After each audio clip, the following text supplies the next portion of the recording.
She's not coming out of that room.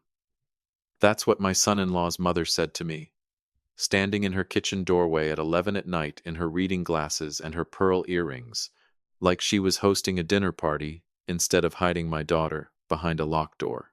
62 years old, a bad hip, a pacemaker the size of a poker chip sitting under my collarbone, and I moved that woman out of my way like she was a screen door in a hurricane. My name's Walter Briggs. I live outside Asheville, North Carolina, up in the hills where the fog sits in the hollows till almost 10 in the morning. Retired now 31 years, running heavy equipment for a paving company, the kind of job that wrecks your knees and your hearing but pays for a house free and clear. I built that house with my own hands, room by room, over 4 summers, for my late wife Carol and our daughter Renee. Carol's been gone 6 years now. Cancer. I still keep her garden gloves on the hook by the back door because I can't make myself move them. This is the night those gloves stopped being the saddest thing in my house. It was a Thursday in April, and I remember the temperature because the truck said 41 degrees when I backed out of the driveway. And I remember thinking, that's cold for April, isn't it? Like my brain needed something small and stupid to hold on to so it wouldn't have to hold on to the sound of my daughter's voice. My phone rang at 11:02 p.m. Dad. Just that. Renee's voice, thin as paper. Dad, please, I need you to come get me. I sat straight up in bed. Renee, honey, what's going on? Where's Marcus? Nothing, a shuffling sound. Then the line went dead. I did not put on socks. I drove 26 minutes in my house shoes. The sheepskin ones Carol bought me the Christmas before she passed. Doing 60 on roads with more curves than sense. Out to the Whitfield place in Weaverville, the big brick house with the wraparound porch and the fountain out front that never has water in it because Diane Whitfield thinks running it is wasteful.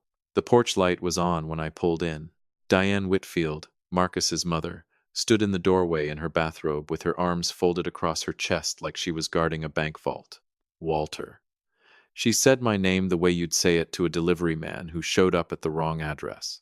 It's late. Renee's upset. She needs to calm down before she does something she regrets. Then let me see her. She's not coming out of that room. 4 words. 4 words and something in my chest came loose, like a bolt finally stripping after 30 years of rust. Move, I said. Excuse me? I said move, Diane. She didn't move. So I did the thing my cardiologist would have had a stroke watching. I put my hand flat on that doorframe and walked past a woman half my size like she wasn't even standing there. Wasn't proud of it. Wouldn't take it back either. Marcus's father, Gerald, came around the corner from the den in his undershirt, holding a glass of something amber-colored, looking at me like I'd tracked mud on his rug and not like his daughter-in-law was somewhere in that house needing help. Now, hold on I wasn't listening. I was already up the stairs, following the only sound in that big quiet house, which was somebody crying so softly they were trying not to be heard at all. She was on the floor of the guest bedroom, not the bed, the floor, like she'd slid down the wall, and nobody had bothered to pick her back up. Her wrist was swollen twice its size, already going purple-black, bent at an angle a wrist just doesn't bend. Her lip was split. Her eyes were open, but they weren't tracking right.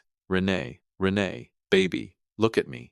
She looked at me, but it took her a second too long to find my face, like she was looking at me through water. Dad, she whispered. You came.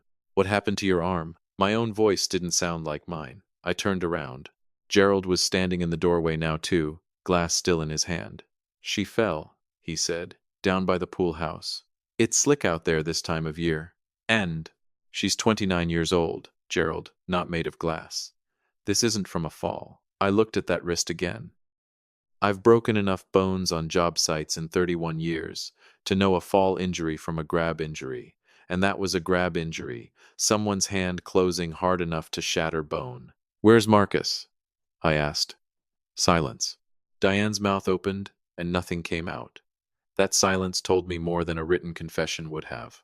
I got my arms under my daughter and lifted her, and God help me, 29 years old, and she weighed like a bag of laundry, like she hadn't eaten a real meal in a month, and I carried her past both of them, down that grand staircase Diane liked to photograph for her Christmas cards, and out the front door. Diane found her voice about halfway down the walk.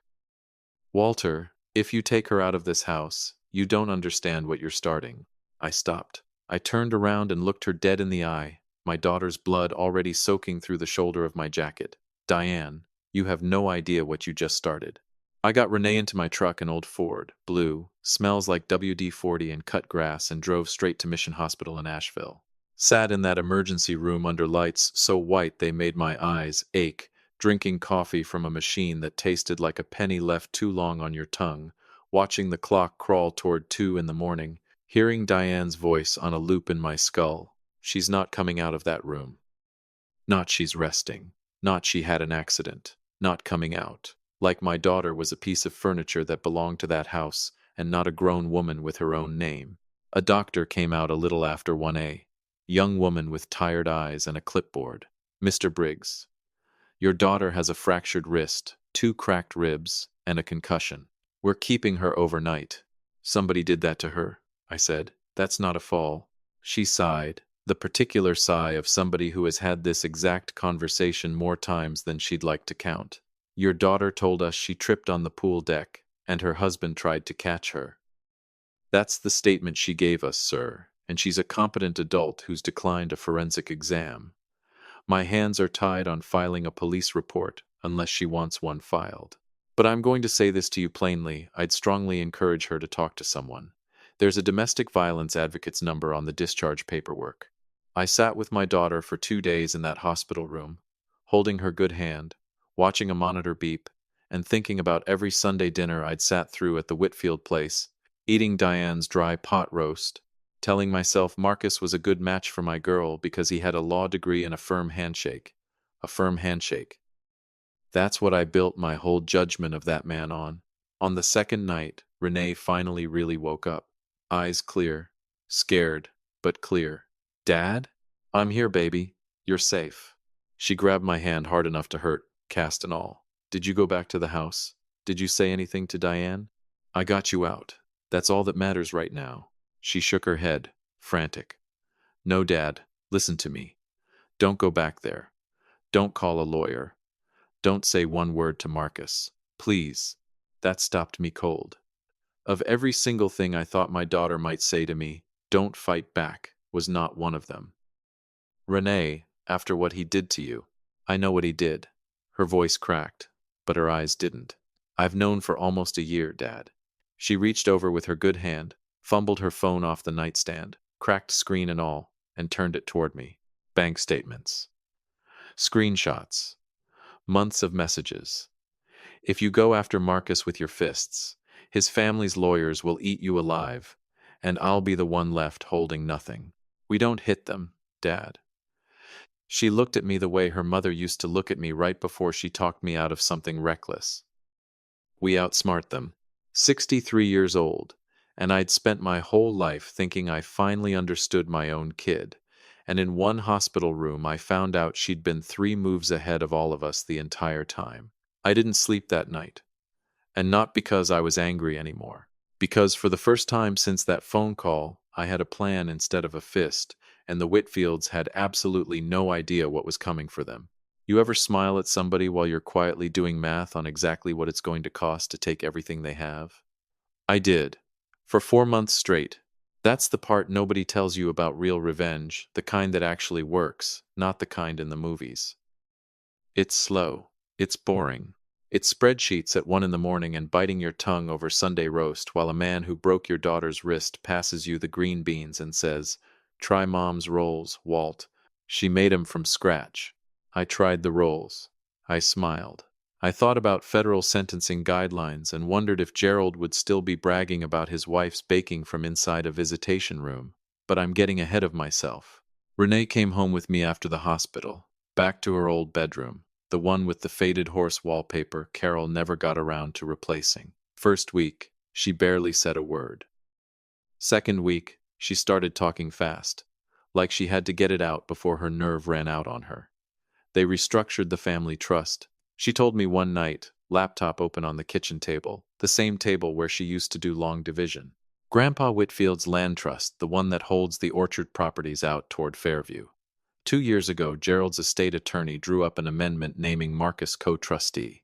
Said it was just to help manage things while Gerald's health was uncertain. They told you it was routine. They told me it was routine. I signed an acknowledgement page, mixed in with a stack of tax documents. But Dad, my actual authorization signature, the one that gave Marcus borrowing power against the trust's land equity, that's not my handwriting. I didn't sign that page. He borrowed against your inheritance. Worse. She rubbed her eyes. He used co-trustee status to pull 2 commercial lines of credit against the orchard land to bankroll his real estate deal out past Woodfin. Every time I asked why my distributions were shrinking, he'd tell me the market was soft, and I needed to trust the family. Diane runs the main distribution accounts.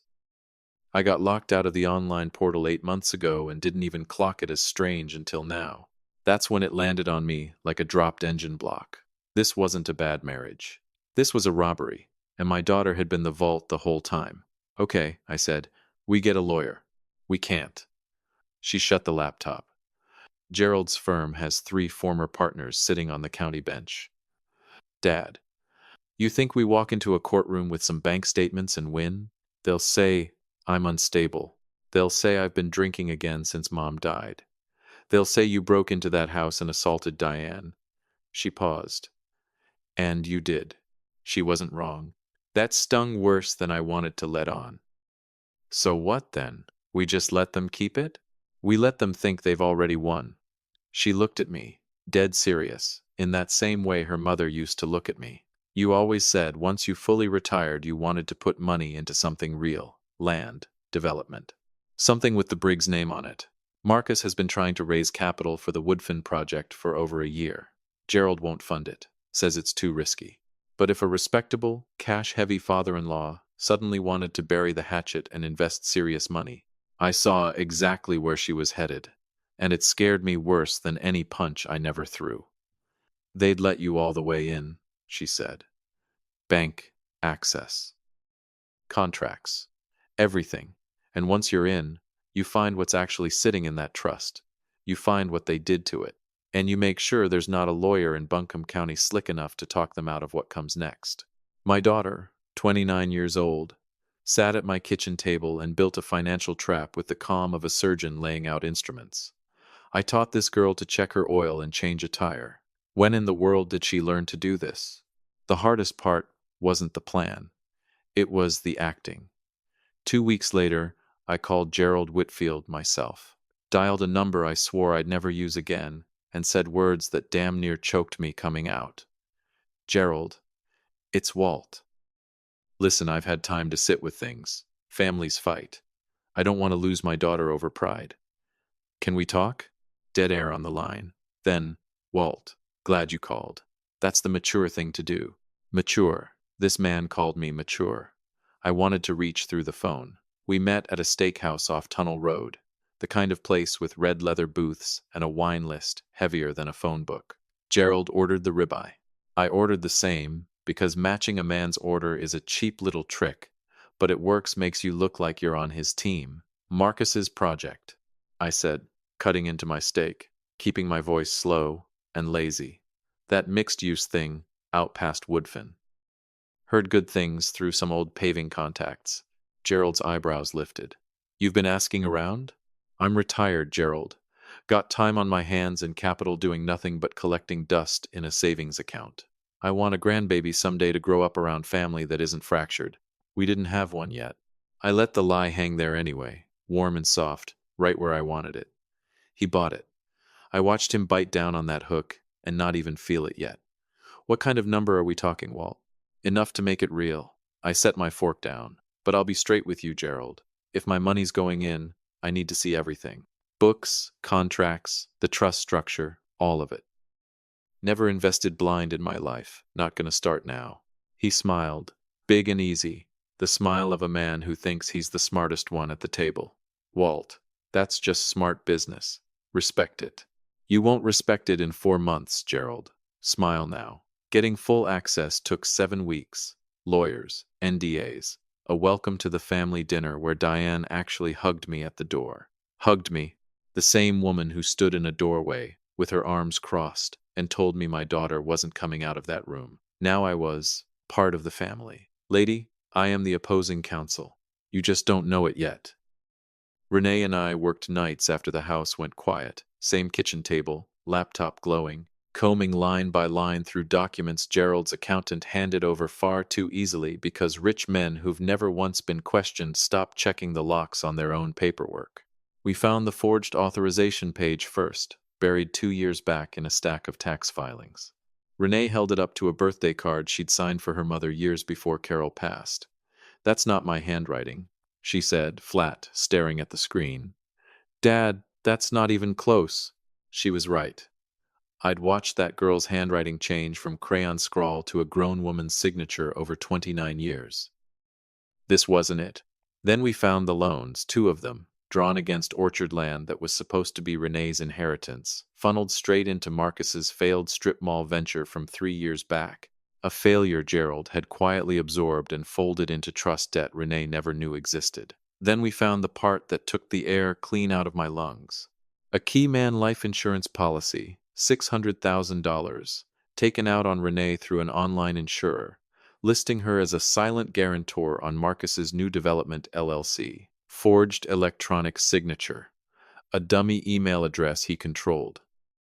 The beneficiary wasn't even listed under Marcus's name. It ran through his shell company, quiet enough to slide past any standard scrutiny if something ever happened to her. I had to leave that kitchen. I stood on my own back porch, in the cold, hands on the rail, Carol's garden gloves hanging 6 feet away on their hook, and I just breathed. If my daughter had died from a fall off a pool deck in April, that man's failing company would have been sitting on 600,000 tax-advantaged dollars by summer. I didn't finish that thought. I've never let myself finish that thought since. Marcus started getting jumpy around week 9. Showed up at my place one evening unannounced, no jacket, hands jammed in his pockets, looking like a man who hadn't slept clean in a week. Walt, can we talk, man to man? Sure, Marcus. Come on in. Come on in. Like I was glad to see him. I'd gotten so good at lying my own face didn't argue with me anymore. He sat in my living room, the same chair he used to sit in for Thanksgiving, and rubbed the back of his neck. I just want us to be good, you and me and Renee. I know that night got out of hand. Water under the bridge, I said. Lie number I'd lost count of, somewhere around 30. He looked at me a long second, like he was trying to read something off my face, and for one heartbeat I thought he saw it. I thought he knew. Then he let out a breath and smiled that same easy smile his father taught him. Good. That's real good.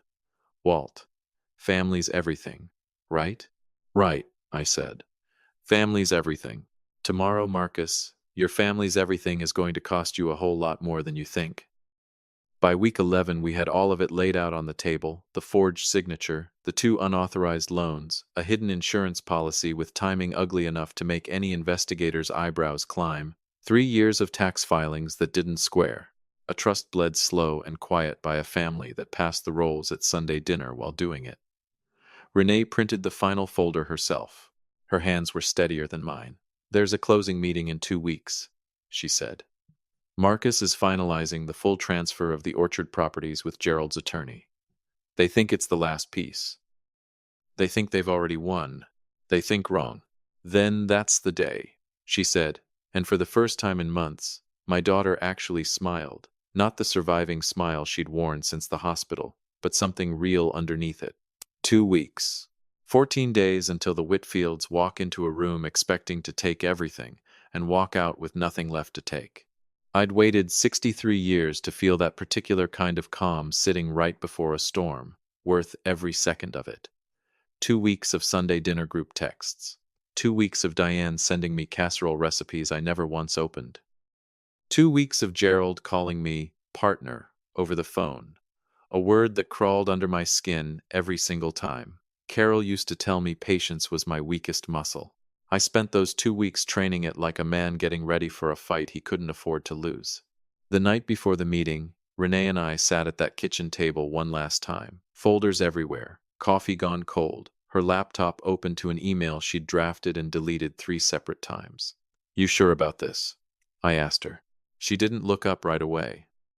When she finally did, Her eyes were wet, but her jaw was set the way it used to get before a track meet she had no business being nervous for, and then she'd go win the thing anyway. I called you at 11 o'clock at night because I thought I might die in that house, Dad. Her voice didn't shake once. I'm not scared of a conference room. That's my girl. That is exactly my girl. The meeting sat for 10 in the morning at Gerald's law office downtown, top floor, a wall of windows looking out over the French Broad River he liked to brag about. Long mahogany table, bottled water lined up nobody would touch, the whole room built to make regular people feel small.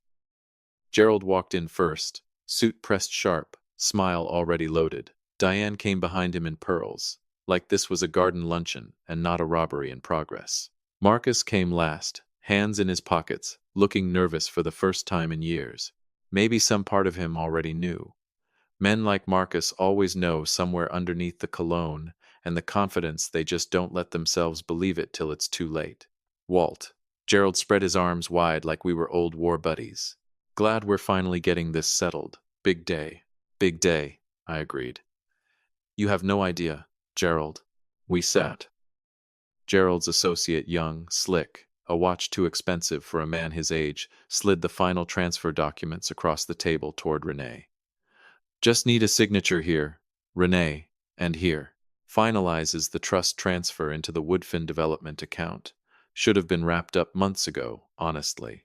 Renee didn't touch the pen. Before I sign anything, she said, calm and even, I have a question. Gerald's smile flickered, just barely. Whose handwriting is this? She slid a printed page across the table. The original authorization amendment, the one with the signature that wasn't hers. Silence. Beautiful silence. The kind rich people never have to sit inside of. That's your signature, Renee, Diane said, too fast. That same too fast voice from her doorway back in April. I didn't sign that, Renee said, voice cracking just slightly, not from weakness, from rage, held on a very short leash. I've never once seen this exact page until today. She leaned back from the table. I'm not signing anything, Gerald, and I think your associate needs to check the hallway. Before Gerald could get a word out, the heavy office doors opened. 2 investigators from the North Carolina State Bureau of Investigation's Financial Crimes Unit walked in, along with a representative from the district attorney's office. We'd spent 3 weeks coordinating exactly this because the moment Gerald and Marcus produced these specific transfer documents, built on that forged trustee amendment, in a formal legal closing, they'd committed felony forgery and attempted larceny right in front of witnesses and a state prosecutor. What in God's name is the meaning of this? Gerald's associate stood up so fast his chair skidded. This is a private legal proceeding. Not anymore, counselor. The lead investigator laid a search and seizure warrant flat on the table. We're executing an active criminal investigation into forgery, elder relative financial exploitation, and institutional fraud involving the Whitfield Briggs Family Trust. Because this firm facilitated the filing of these forged instruments, we're securing all physical and electronic records tied to the Woodfin Development Group and this trust account, effective immediately. Nobody leaves until our team images the server. Marcus's face went the color of drywall. I almost laughed. Almost. 63 years old, and I had to bite the inside of my own cheek to keep my face still. Here's the part I want you sitting with. Gerald Whitfield, the man who'd called me mature for not putting my fist through his son's face, turned to me, his whole face gone the color of old paper. Walt, you did this. Ah, no, Gerald. I leaned in slow, calm, the calmest I'd felt in 4 months. You did this 2 years ago. I just flipped the light switch. Diane shot to her feet so fast her chair nearly tipped over. You used us. You sat at our table. You ate in our home. She wanted me feeling guilty. Lady, I felt guilty for about 4 seconds back in April, walking past you in that doorway. That guilt's long dead now.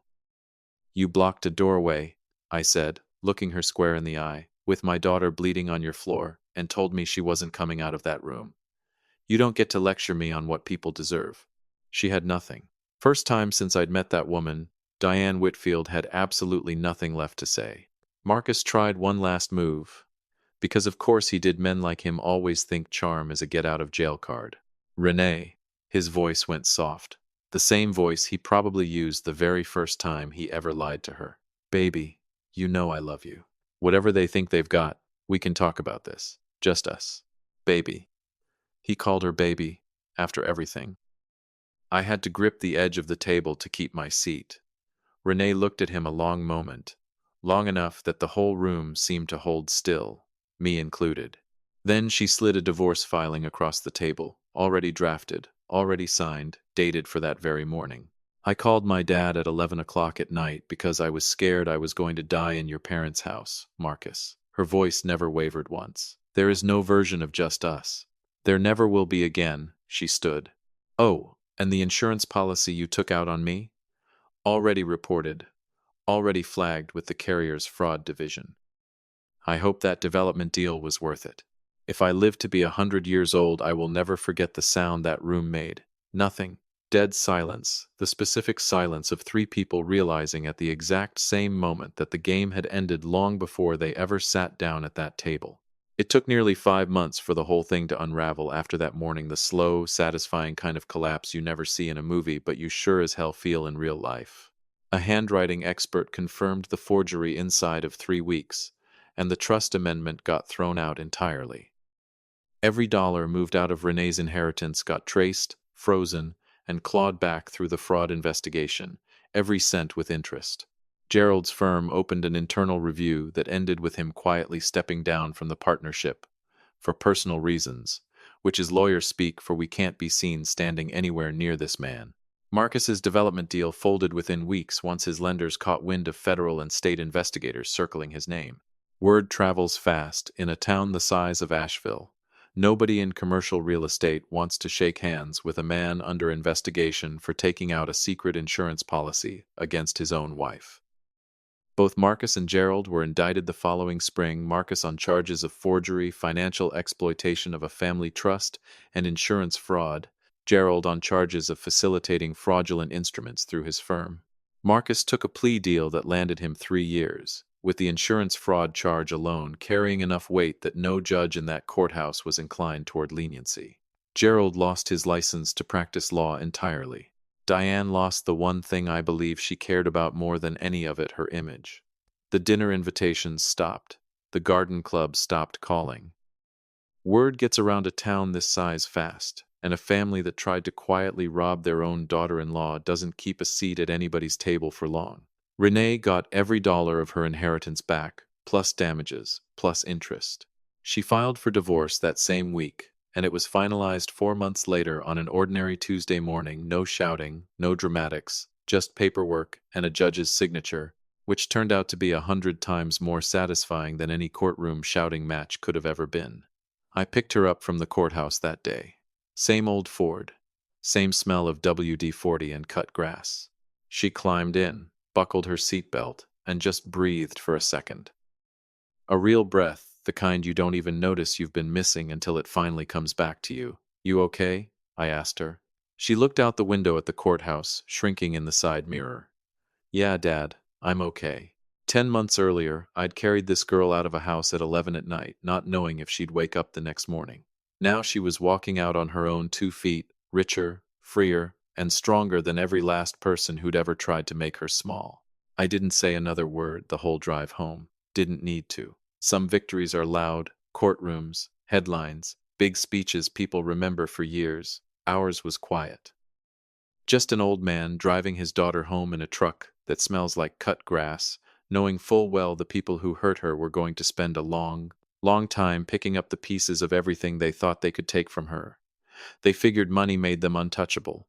Turned out all it took to bring the whole thing down was one furious father, one brilliant daughter, and 2 years of their own greed finally catching up with them. And honestly, watching it all come apart was worth every single bite of Diane Whitfield's dry pot roast. A father's love doesn't always look like fists flying sometimes. It looks like a hand steady enough to hold a spreadsheet at midnight, and a daughter's strength doesn't always look like shouting. Sometimes it's a quiet voice saying, "We outsmart them instead." Real justice takes patience, but it comes. Trust the people who choose to stay calm for you, and choose to be steady for the ones you love. A small note for you. This story was written and fictionalized by AI purely for entertainment, though we hope its heart that patience and quiet love can outlast any greed stays with you all the same.